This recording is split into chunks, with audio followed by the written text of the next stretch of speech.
Good morning. Praise the Lord. Hallelujah. સવારની સલામ.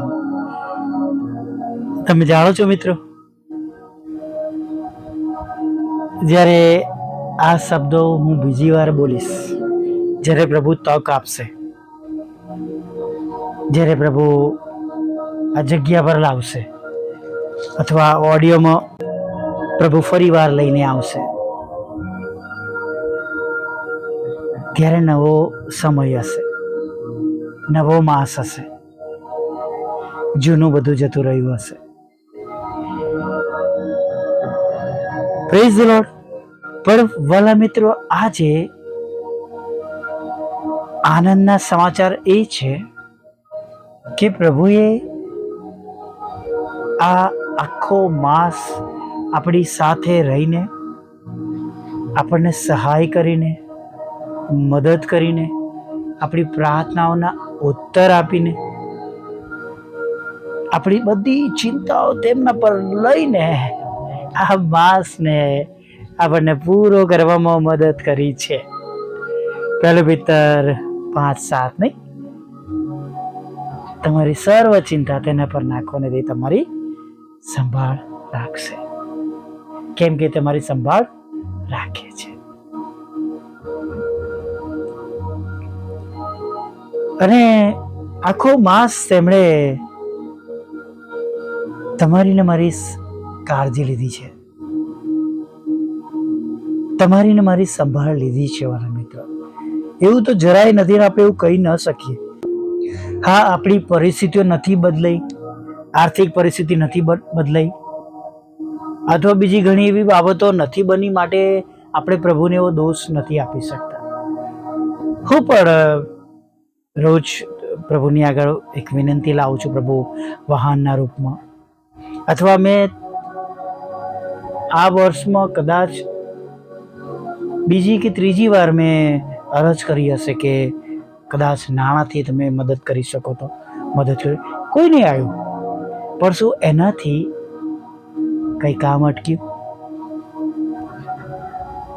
પ્રભુએ આપણને સંભાળે છે. જે કહેવાનો મતલબ છે કે આપણી ઈચ્છા પ્રમાણે કશું બન્યું નથી, પણ જે બનવું જોઈએ, જે થવું જોઈએ, એ બધું જ બન્યું છે ઈશ્વરની દ્રષ્ટિમાં. Hallelujah, praise the lord.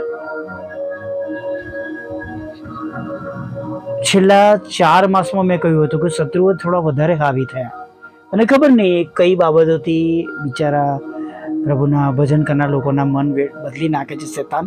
હું જાણતો નથી, પણ ઓછા થાય છે. પણ એથી શું થયું? વિશ્વમાંથી પ્રભુનું નામ જતું રહ્યું.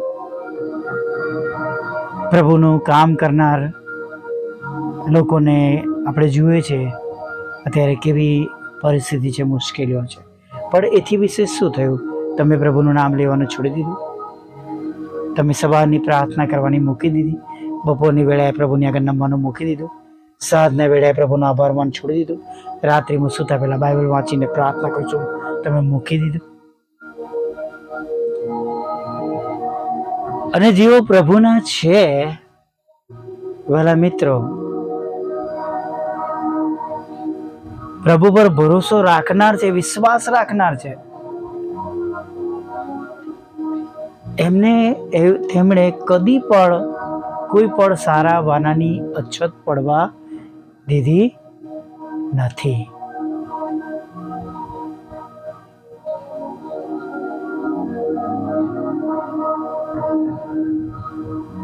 હું હમણાં એક પ્રભુના સેવકની સાથે હતો, મારી મુલાકાતે અહીંયા આવ્યા હતા, અને પ્રભુના અભિષેકોને આપણે ખાલી હાથે પાછા ના મોકલે નહીં, ઈશ્વરના બાળકો તરીકે. મને ના કે તમે પણ સેવક છો, મેં કહું ના. અને હું એમને હંમેશા એમનો સ્કેન કોડ લેતો અને કોડમાં આપું.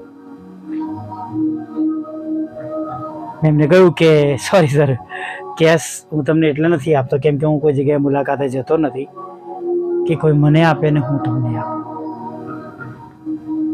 પણ જે મારી પાસે ડાયરેક્ટ બેંકમાં આવે છે એમાંથી હું તમને પણ આપું છું.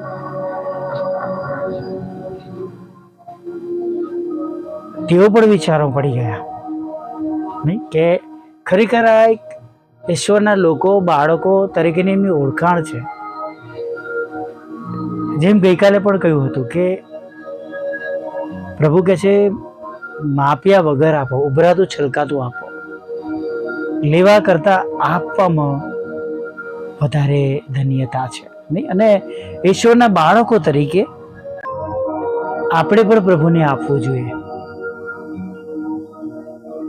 આપણું વચન તો કે છે ચિંતા આપો, શું આપણે ચિંતાઓ આપી નાખીએ એમના પર. પણ વાલા મિત્રો, એ વચન તો આપણે જીવીશું ત્યાં સુધી આપણી સાથે જ છે. આપણા જીવનના છેલ્લા શ્વાસ સુધી પ્રભુના દરેક વચન આપણને આશીર્વાદ આપનાર છે. પણ જે પ્રભુને માટે આપણે કરવું જોઈએ એ કરવાનું ક્યારેય ના ચૂકીએ. પ્રભુનો આભાર માનવાનો. ભલે આ માસમાં કદાચ તમે આ છેલ્લી સવાર આ માસની છે, પણ તમે કંઈ સારું જોયું નથી. તમારા ચહેરા પર હજી પણ ઉદાસીનતા, તમારા ચહેરા પર હજી પણ ઉદાસીનતા છે. કેમ કે તમારી ઈચ્છા પ્રમાણે, તમારા આયોજન પ્રમાણે કશું નથી બન્યું. આ માસમાં કદાચ મારા આયોજન પ્રમાણે પણ શક્ય ન હતું, પણ પ્રભુએ ઘણું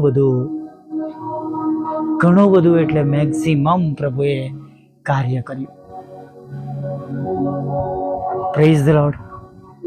અને બહુ નજદીકથી ઘણી બાબતોનો અનુભવ કર્યા પછી તમને કહું છું, નથી એના કરતા જે છે એના માટે હૃદયથી આભાર માનો.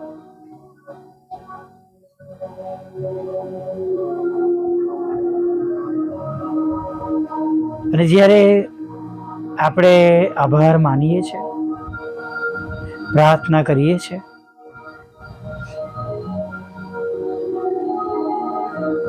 ત્યારે આપણી પ્રાર્થનાઓ પ્રભુ સાંભળે છે, તેમની આગળ માન્ય થાય છે.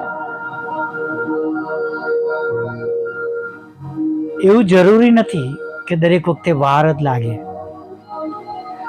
કેમ કે દાનિયેલને પણ કહે છે નહીં, અતિ પ્રિય માણસ, હે અતિ પ્રિય માણસ, તારી પ્રાર્થના પહેલા જ દિવસથી સાંભળી લેવામાં આવી હતી.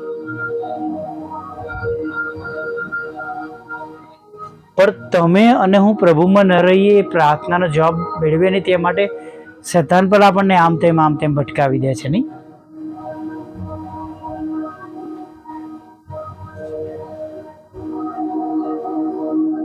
અને માટે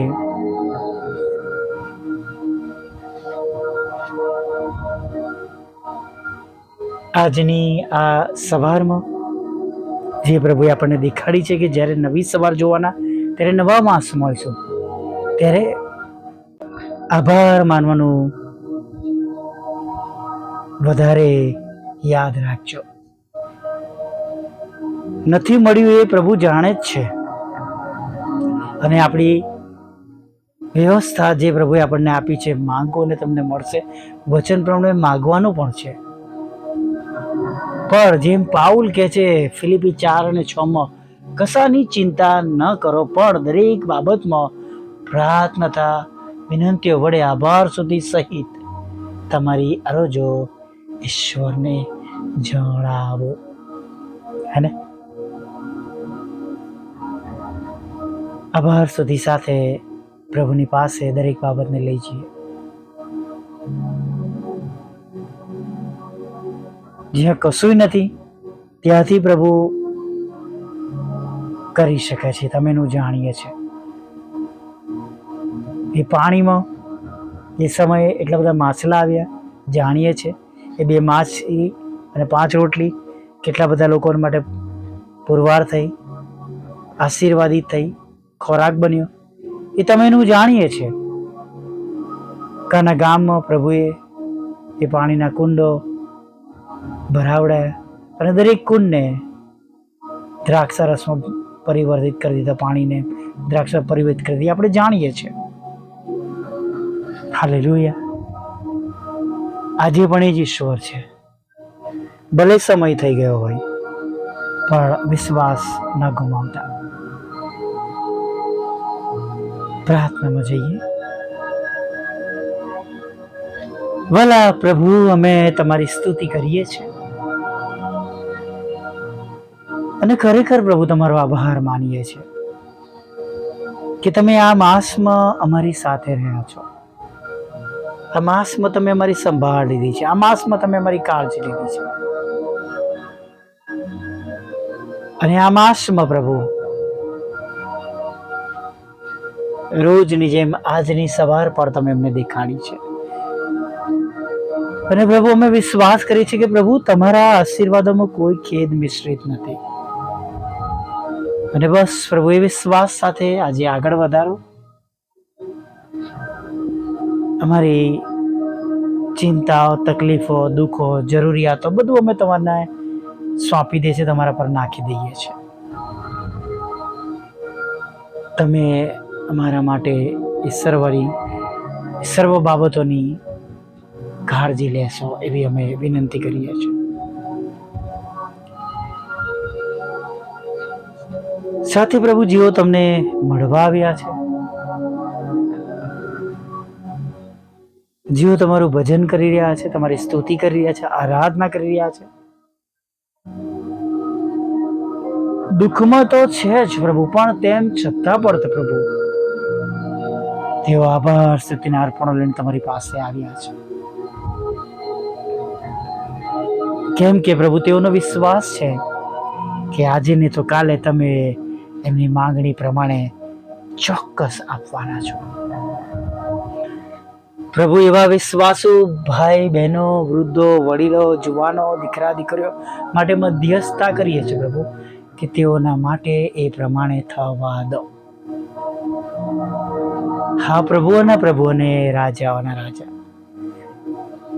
તેમની પોતાની ઈચ્છા અને પોતાની અરજ અને પોતાની પ્રાર્થના પ્રમાણે પ્રભુ તમે તેમની પ્રાર્થનાઓ સાંભળો, એટલા માટે કે તેમનો વિશ્વાસ તમારામાં વધી જાય અને બીજાઓ માટે તેઓ આશીર્વાદનું, બીજાઓ માટે તેઓ સાક્ષીરૂપ અને નમૂનારૂપ બને પ્રભુ.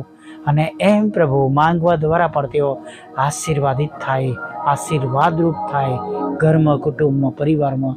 એવું તમે થવા દેજો પ્રભુ. ઘણા બધા લોકો સુધી તમારું ભલું નામ પહોંચે એના માટે અમારા પ્રયત્નોને તમે આશીર્વાદિત કરો, રૂકાવટોને તોડો પ્રભુ. અને ઘણા બધા સાઉલ આજે પાઉલ બને પ્રભુ, એવી અમે તમને પ્રાર્થના કરીએ છીએ.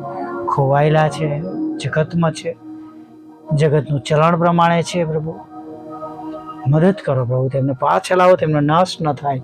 યોહાન 3:16 પ્રમાણે એવી પ્રાર્થના કરીએ છીએ પ્રભુ. પ્રાર્થના કરીએ છીએ હવે પછી કોઈનું મુખ ઉદાસ ન રહે. તેમના શરીરમાંથી, ઘરમાંથી, વાલાઓમાંથી, તેમના પોતામાંથી, તેમના ઓળખીતાઓમાંથી, તેમના દરેક કુટુંબીજનોમાંથી પ્રભુ દરેક પ્રકારની બીમારીઓ ઈસુ નાઝારીના નામમાં શૂન્ય થઈ જાય પ્રભુ. અને હવે બીમારીઓ માટે તેમને પૈસા બગાડવાની જરૂર નથી, દવા ખરીદવાની જરૂર નથી, અને દુઃખ સહન કરવાની જરૂર નથી, અને હોસ્પિટલ જવાની જરૂર નથી પ્રભુ. એવા ઉપરના આશીર્વાદથી તમે ભરી દો.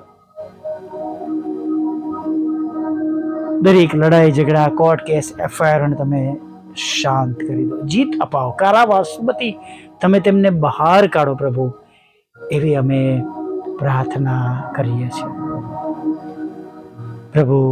દરેકના રોજગારને આશીર્વાદ આપો, નોકરી ધંધાને, આવકના સાધનને તમે આશીર્વાદ. જેમની પાસે કોઈ જોબ નથી તેમને જોબ અપાવો. જોબમાં જે ઉપરી અધિકારીઓ હેરાન કરી રહ્યા છે એમાં પણ તમારી કૃપા દ્રષ્ટિ રાખજો. હા પ્રભુ, લગ્નનો આશીર્વાદ આપો, બાળક ધનનો આશીર્વાદ આપો, વિદેશ જવાના માટેના સર્વ રસ્તા ખુલ્લા કરો, અને જુદી જુદી પરીક્ષામાં પાસ કરો. અને પ્રભુ વિધુરો, વિધવા બહેનો, અનાથો, મન બુદ્ધિના લોકો, માનસિક રોગીઓને વિકલાંગોની પર તમે સાથે રહેજો પ્રભુ. તમારી સેવિકાના ખેતરમાં પ્રભુ ખડવા દાણાની જેમ કોઈક નામ ઉમેરી રહ્યું છે પ્રભુ. એ નામોને તમે ખાલી જ કરો અને તેમના વાદીની પાસે તેમને જીત આપો. હવે ઘણા બધા લોકો છે એમના જુદા જુદા કોર્ટ ને કાનૂની પ્રશ્નો છે એમાં તમે એમને વિજય અપાવો. છેતરામણી થઈ છે, નાણાં ગુમાવે છે, મિલકતોમાં નામ લખાવી દેવામાં આવ્યા છે પ્રભુ, પડાવી લેવામાં આવ્યું છે પ્રભુ, મદદ કરજો પ્રભુ.